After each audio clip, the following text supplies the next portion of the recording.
दोस्तों जय हिंद। फिर से आपका स्वागत है मेरे नए वीडियो में। और आज का वीडियो काफी महत्वपूर्ण है। आप देख रहे होंगे स्क्रीन पे मेजर ध्यानचंद। मेजर ध्यानचंद, इनके नाम से ही पता चलता है कि ये आर्मी से रिलेटेड व्यक्ति हैं।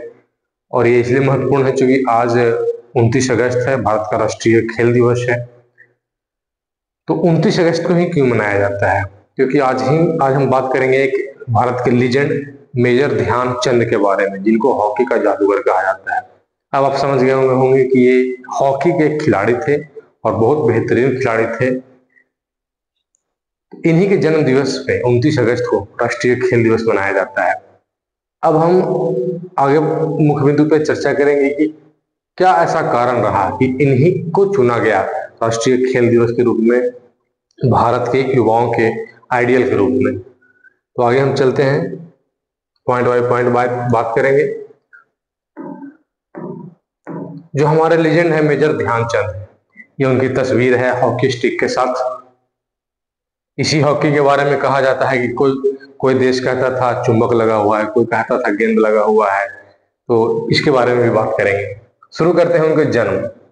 मेजर ध्यानचंद का जन्म हुआ था 29 अगस्त को 1905 ईस्वी में।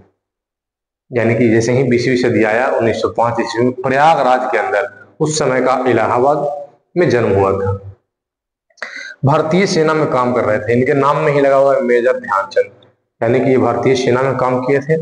कब से कब तक किए थे? तो 1921 ईस्वी में इन्होंने ज्वाइन किया, यानी कि 17 वर्ष की अवस्था में इन्होंने भारतीय सेना को ज्वाइन कर लिया था। और 1956 तक अपनी सेवा इन्होंने दिया भारतीय ब्रिटिश इंडियन आर्मी के ब्राह्मण रेजिमेंट में इन्होंने अपना योगदान दिया था। अब बात करते हैं ओलंपिक खेलों का। मेजर ध्यानचंद को हॉकी का जादूगर और भारत का राष्ट्रीय खेल के आइडियल के रूप में क्यों जाना जाता है? क्योंकि इन्होंने उस समय, जब भारत ब्रिटिश का गुलाम हुआ करता था, उस समय इन्होंने 3 स्वर्ण पदक दिलाया था भारतीय टीम को। ओलंपिक में 3 पदक 1928 ईस्वी में। और सबसे बड़ी बात है कि कंटिन्यू 1928, हम लोग जानते हैं कि ओलंपिक खेल 4 साल पे होता है, 28-4 32 और 32-4 36। तो ये कंटिन्यू 3 साल इन्होंने भारतीय टीम को स्वर्ण पदक दिलाया। पहला एम्स्टर्डम में, दूसरा लॉस एंजलिस और चौथा है बर्लिन। ये दोनों के बारे में हम बात करेंगे।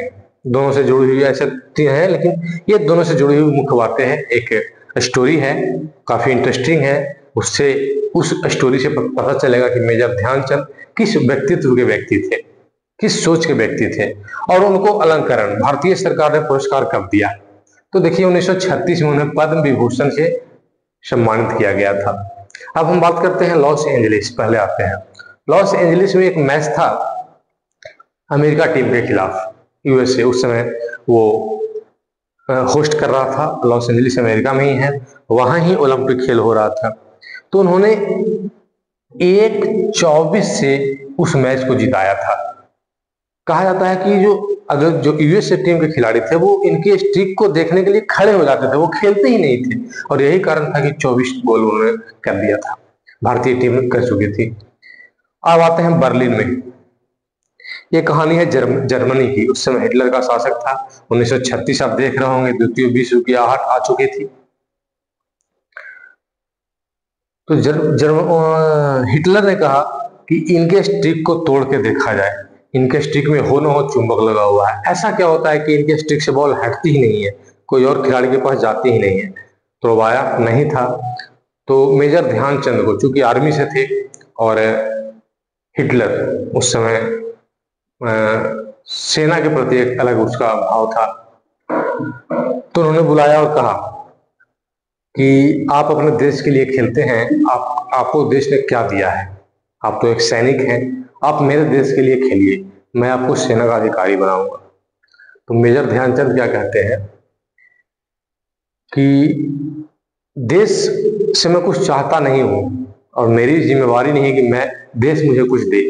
ये मेरी जिम्मेवारी है कि मैं देश को कितना दे सकता हूं। इससे पता चलता है कि उस समय मेजर ध्यानचंद किस व्यक्तित्व के आदमी थे, किस व्यक्तित्व क्या भाव रखते थे अपने देश के प्रति। आज के खिलाड़ी लोग हैं, खेलते हैं भारत के लिए, पैसा भारत से कमाते हैं, और जैसे ही रिटायरमेंट का समय होता है, रिटायर हो जाते हैं, वो सोचते हैं कि कहाँ बस जाए, यूरोपियन कंट्री में बस जाए, अमेरिका में जाके बस जाए, रशिया में जाके बस जाए, यूएई में बस जाए, खाड़ी देशों में बस जाए। तो मतलब ये भाव है। अब हम आगे बढ़ते हैं अगले पॉइंट की तरफ। मेजर ध्यानचंद खेल रत्न पुरस्कार, इनके नाम पे खेल दिवस तो था ही। 2001 ईस्वी ऐसा ईस्वी आया, 2002 माफ कीजिएगा, 2002 एक ऐसा ईस्वी आया कि इनके नाम से भारत का सर्वोच्च खेल पुरस्कार, यानी कि खेल में जो सबसे अच्छा करने वाला खिलाड़ी है उसको अगर सबसे अच्छा रूप से सम्मानित किया जाए तो मेजर ध्यानचंद खेल रत्न पुरस्कार उनको दिया जाएगा। भारत का सर्वोच्च खेल पुरस्कार कौन सा है? मेजर ध्यानचंद खेल रत्न पुरस्कार। ये 2002 से इसकी शुरुआत हुई थी। अब क्या 2002 से भारतीय खिलाड़ियों को कोई पहले पुरस्कार नहीं मिलता था? नहीं, ऐसा नहीं है। भारतीय खिलाड़ी को पुरस्कार मिलते आ रहा था, लेकिन वो पुरस्कार मिल रहा था 2002 से। इसी पुरस्कार का नाम राजीव गांधी खेल रत्न पुरस्कार हुआ करता था। लेकिन बाद में फिर अटल जी की सरकार आई, वो बोले कि इस नाम को बदल दिया जाए, क्योंकि राजीव गांधी का खेल से दूर दूर तक कोई संबंध नहीं था।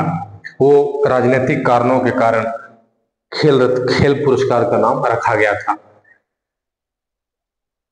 तो 2002 ईस्वी से मेजर ध्यानचंद के नाम एक खेल पुरस्कार हो गया। आप इस तरह से याद रखेंगे। अब है कि जो जिस खिलाड़ी को भी मेजर ध्यानचंद खेल पुरस्कार मिलता है तो उसमें क्या क्या मिलता है, ऐसा क्या है? तो देखिए 25 लाख पहले तो कैश मिलता है, पैसे के रूप में।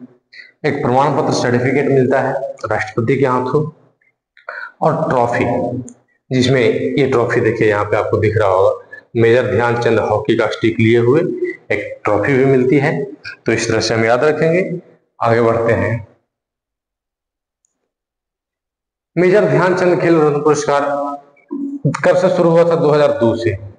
तो ये कंफर्म है कि जो पहला पुरस्कार दिया गया होगा वो 2002 में दिया गया होगा। तो 2002 में सबसे पहला पुरस्कार मिला था साहूराज बिराजदार को मुक्केबाजी बॉक्सिंग के लिए, अशोक दीवान को मिला था हॉकी के लिए, और अर्पणा घोष को मिला था बास्केटबॉल के लिए। लिस्ट लंबी है, मैं वीडियो लंबा नहीं करूंगा, आप विकिपीडिया पे जाएं, पूरी लिस्ट को देखें, सारी डिटेल्स आपको वहीं मिल जाएंगी। फिर आपसे मिलेंगे अगले वीडियो में। तब तक के लिए जय हिंद।